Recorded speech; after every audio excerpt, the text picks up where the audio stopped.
This test footage that we shot then sat on the shelf for 4 years, as it does. They didn't do anything with it. And then about just a little under 2 years ago, it leaked accidentally onto the internet. Fans freaked out. The Deadpool fans freaked out and overwhelmed Fox. And Fox basically had to greenlight the movie. I know that one of us did it. There's four of us. There's me, Rhett Reese, Paul Wernick, and Tim Miller, the director. One of us did it. The idea was planned, but I'm 70% sure it wasn't me. Canadian. Look, you punch a couple hundred orphans and suddenly you're mean.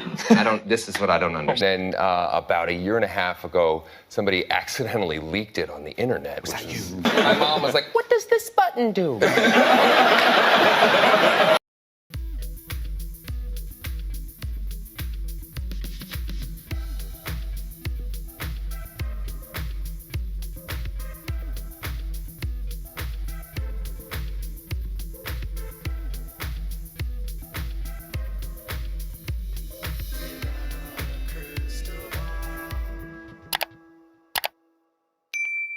Hi friends, it's Katie from Without a Crystal Ball. Welcome back to my channel. Ryan Reynolds and Blake Lively, the root of their relationship.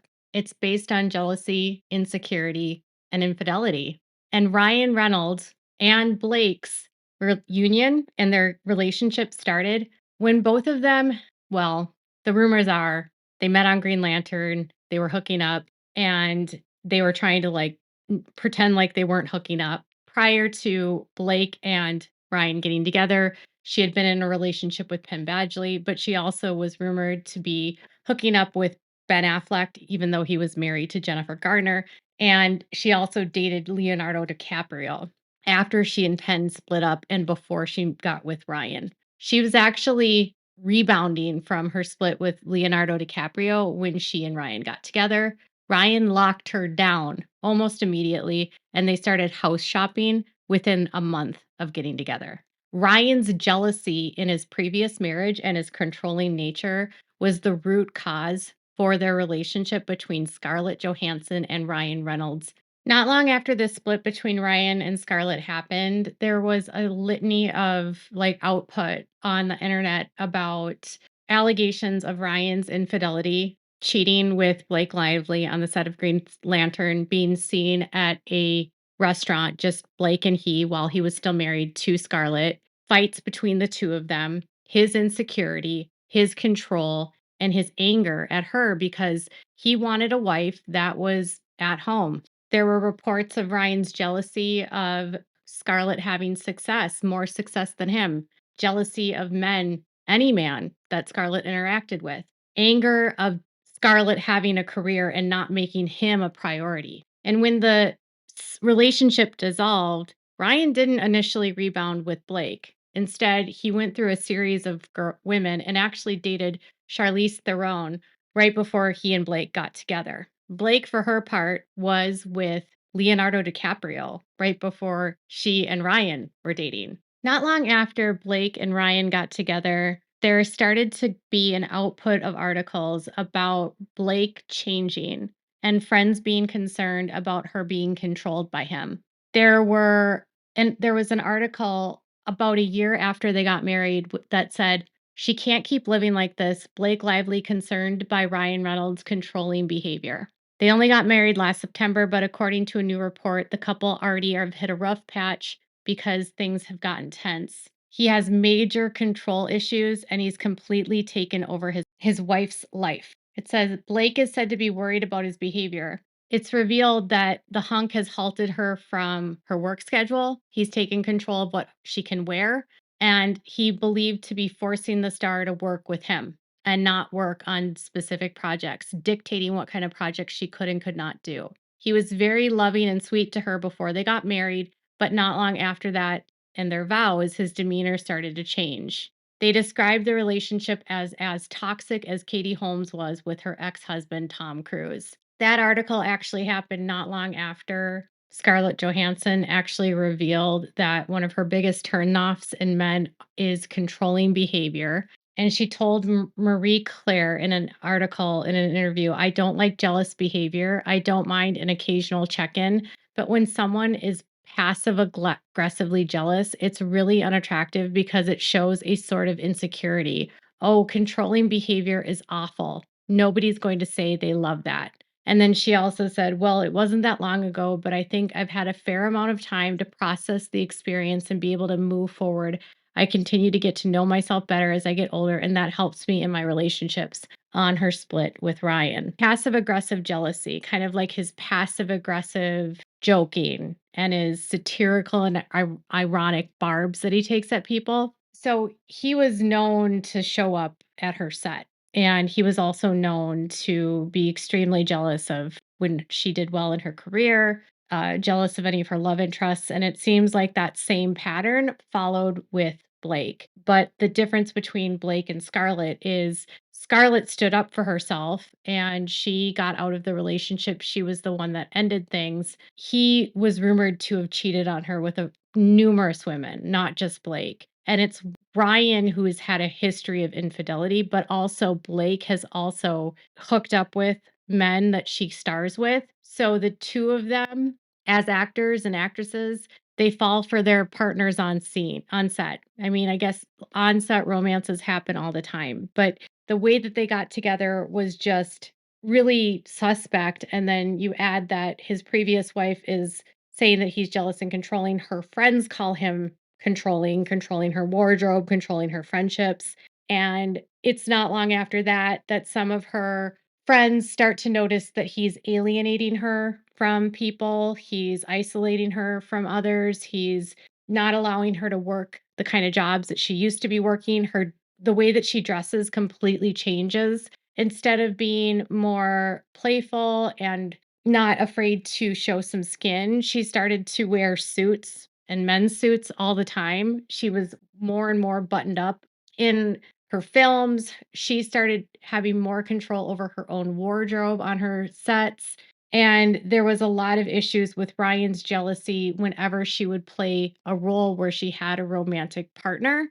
And then some of her friendships that Ryan apparently didn't want her to get involved with, like apparently when she became friends with Taylor Swift, he wasn't cool with that. There were rumors that he saw Taylor as a mean girl, as petty. There was an article with Naughty Gossip that said Ryan has seen toxic Taylor Swift's manipulative and petty ways in person. It's without a doubt that he wouldn't want Blake to mingle with Taylor and her friends, knowing that the couple are past the stage of the silly girl drama that involves nothing more than breakups, makeups, and tabloid fodder. One source even dished the last thing he wants to do is kick it back with a bunch of boy crazy millennials, which is funny because in his most recent Deadpool, he did a whole thing about millennial girls. Isn't that funny? Ryan is 11 years, almost 12 years older than her. She was 24 when they got together. She was not past that stage of being single and going out and doing things. She was never even that girl that like went out and did things. She'd always worked.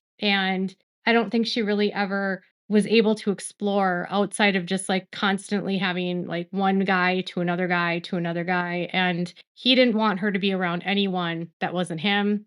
The issue with kids became more of a problem because she would have a child and then there would be passive aggressive comments where she would complain that he didn't help her. He would say that he was never around, that he would need to actually go home and be introduced to his children because he didn't know them because he was always working and she was always at home. It was interesting when you look at the complaint because and her text messages and her public interviews as she says, "We do everything together. I help my husband and my husband helps me."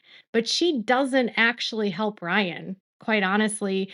When he purchased the soccer team in the UK, she wasn't involved in a single part of that. There's an entire docu-series on this, like a reality show. You never see Blake. He's buying this football club that's the oldest in Wales, and they are pouring millions of dollars into this club and getting no money out of it because the club was in such financial shambles and they're hemorrhaging money and not making any money to recoup. They don't have a lot of sponsors and she's not involved in any of that. And all of these different businesses that he takes on, she's not involved in. But when she has a business, he's involved in all of it. He's on the sets all the time and he doesn't want her working ever when he's not, when he is. And so when he's working, sometimes she'll go to the set, but not often. Most of the time, she's at home because they have 4 kids. Ryan is obviously so deeply insecure and so controlling, and Blake is clearly not a great woman by any means in terms of like how she's treated people in this situation and how she treats people and how she acts publicly in her rudeness. But I almost have a little bit of empathy considering the fact that Ryan appears to be such a freaking monster. I would be horrified if my husband was on a set with me, dictating my relationships, telling me what I could wear, where I could go, what I could do. Those are all signs of an abusive, controlling partner. And Blake participated in a film about domestic violence without the foresight or awareness to actually see what is happening in her own marriage. Maybe she knows, and that's why she was so nervous in all of her interviews. I don't know. The fact that she didn't take the proper steps by filing an HR report or going to SAG-AFTRA and filing and getting the union involved, and instead filing a lawsuit has raised a lot of eyebrows, and it's also raised eyebrows with lawyers that handle these types of cases. In fact, in early February, lawyers that do sex harassment cases did an opinion piece in for page 6 for the New York Post, and it says, "Where sex harassment lawyers Justin Baldoni's evidence sinks Blake Lively's charges." They say that star power has made the Baldoni legal drama source of endless headlines, but at the heart of it, it's a case of workplace sexual harassment. As former federal prosecutors and criminal defense attorneys who've handled thousands of sex-based workplace cases, from claims of bosses undressing employees with their eyes to violent assaults, we've learned one universal truth: the devil is always in the details. In this Hollywood saga, those devilish details are driving streams of hot takes. They say sexual harassment in any workplace is prohibited, and punishing it requires proof that conduct is severe and pervasive. But consensual workplace flirtation, that's an entirely different legal matter, and one that frequently complicates cases like these. While this case is a long way from trial, Baldoni's team has been releasing key pieces of evidence to further his defense. So far, it seems to be working. If it continues on its current trajectory, we predict Baldoni will emerge as the bruised and bloodied victor. The most damaging evidence publicized thus far is an on camera embrace between Baldoni and Lively as they filmed on a scene of It Ends With Us. The co stars were captured in a wide shot with their off script conversation recorded in full. Remember, these are professional actors who could have said anything to create the appearance of romantic banter. Instead, Lively is seen to engage in unnecessary flirtatious conversation and touching with Baldoni. The extensive collection of text messages Baldoni has since released further substantiates that Lively welcomed and often initiated flirtatious workplace interactions. In one text, she described the flirty and yummy ball busting she planned to employ in a romantic scene with him. If you knew me longer, you'd have a sense it's my love language.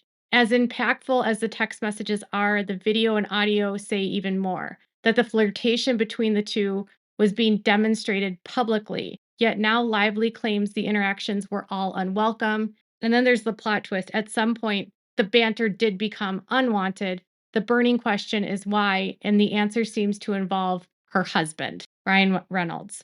So they say most people, when they're feeling their boundaries are being tested in a professional setting, would have a simple conversation with their coworker and Lively lawyered up instead. Reynolds' involvement in his wife's work project was evident from his initial text to Baldoni before filming began, expressing an almost obsessive level of interest in its daily schedule. Thank you for understanding what it means to me personally to have my family reunited as soon as possible. We're hardwired for keeping our family together. It's how to win us and also how to kill us when we can't. We never split up, ever.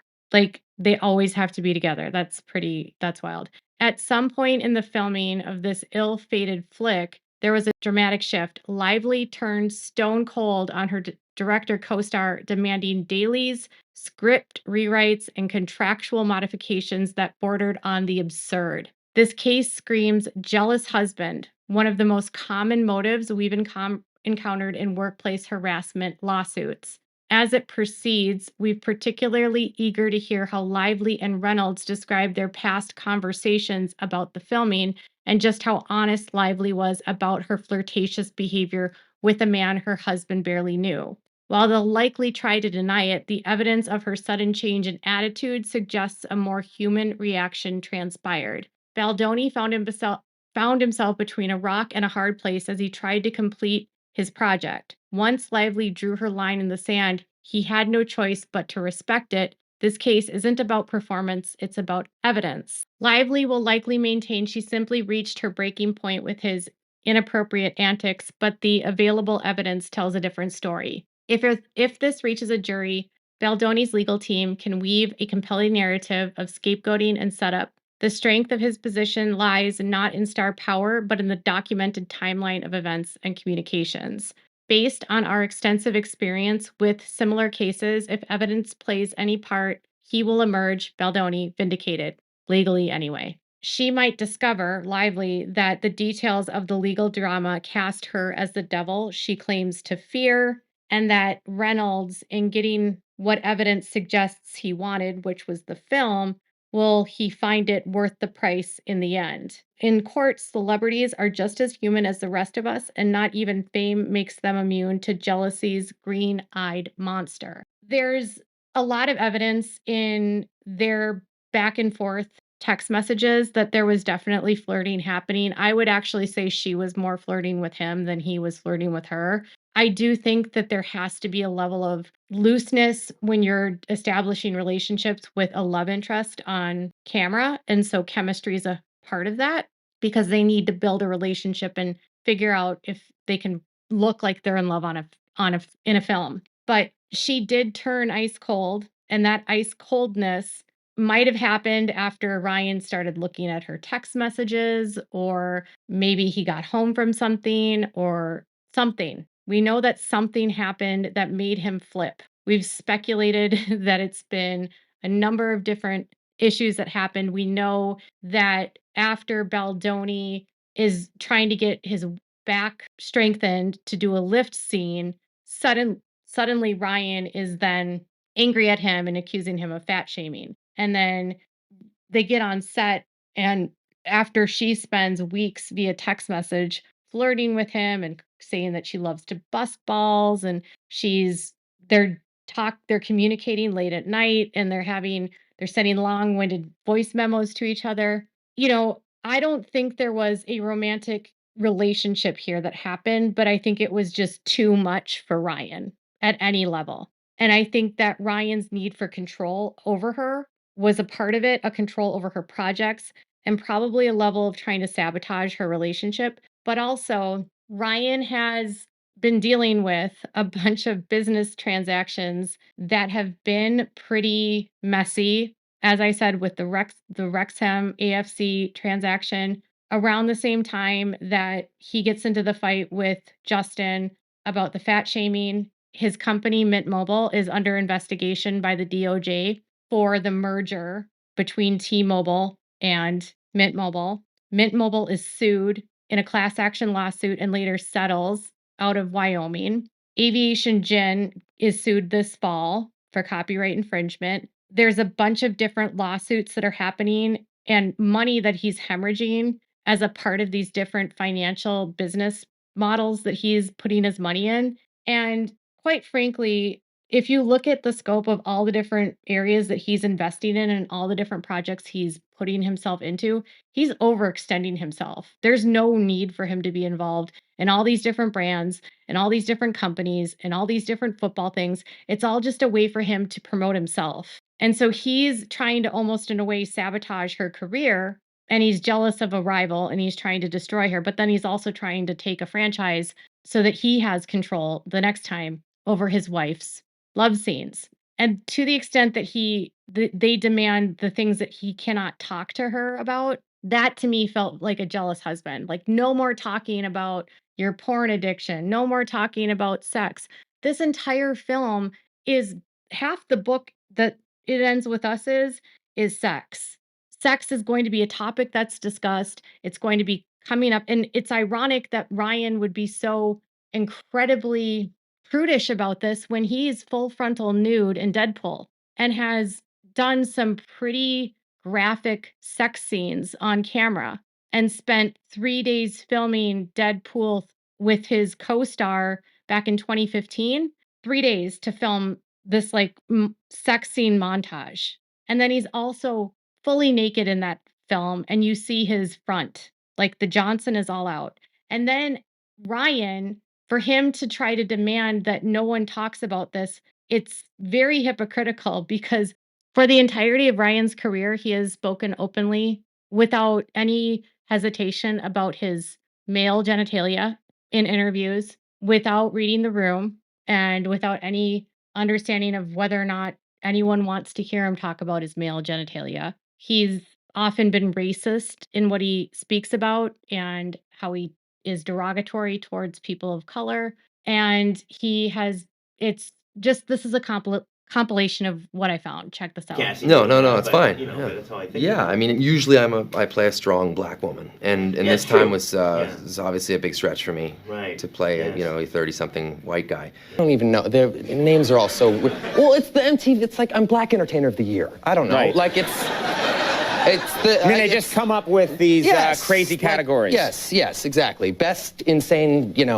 monkey face. It's crazy. I think it's like breakthrough male. I'm up. About a lot of people go through an awkward stage. Were you always good with the ladies? Did you always have game? What were you like as a kid? No, not really. I mean, I really, up until I was like 18, I looked like a Vietnamese girl. I mean, how's Blake? How's the kids? They're all good. Blake's, no personal questions, by the way, but Blake is, Blake, the sex is totally normal. Okay, wait, that's going, I wasn't gonna ask that. Hey, pump the sex brakes, Jimmy. Okay? I asked that no personal questions, and you're going right in on it, all right? Walt. What did you say about the back of my head? Yeah. Well, I try to never say anything cruel to Dwayne that I know I can't get away with.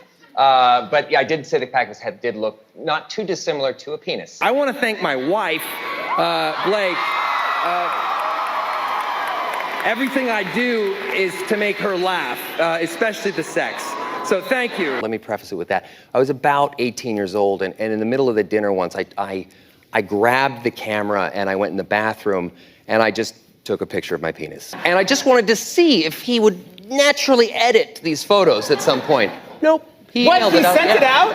Yeah. So I think there's one day, I hope it doesn't happen, but there's a penis picture of mine floating around somewhere. Well, guess. It's never fun or never comfortable. It's never fun, like going home and my wife's like, "What'd you shoot today?" Well, let me tell you. Like, there was a bit of made my penis look perfect. So I'm very grateful to Bill Corso. Covered in scar tissue. Yeah, thank you, Bill.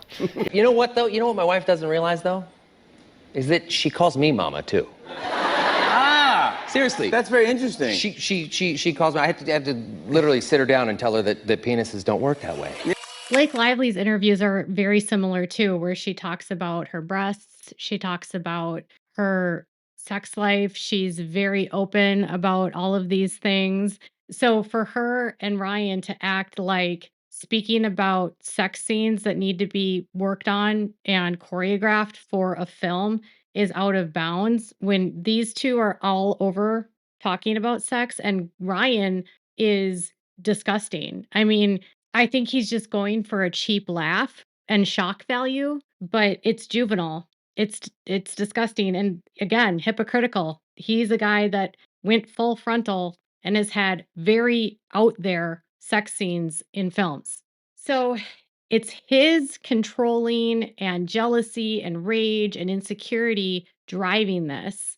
And he's been telling us who he is for a long time, but yet somehow he's tried to create this image that he's a likable guy that is a family man that everyone loves.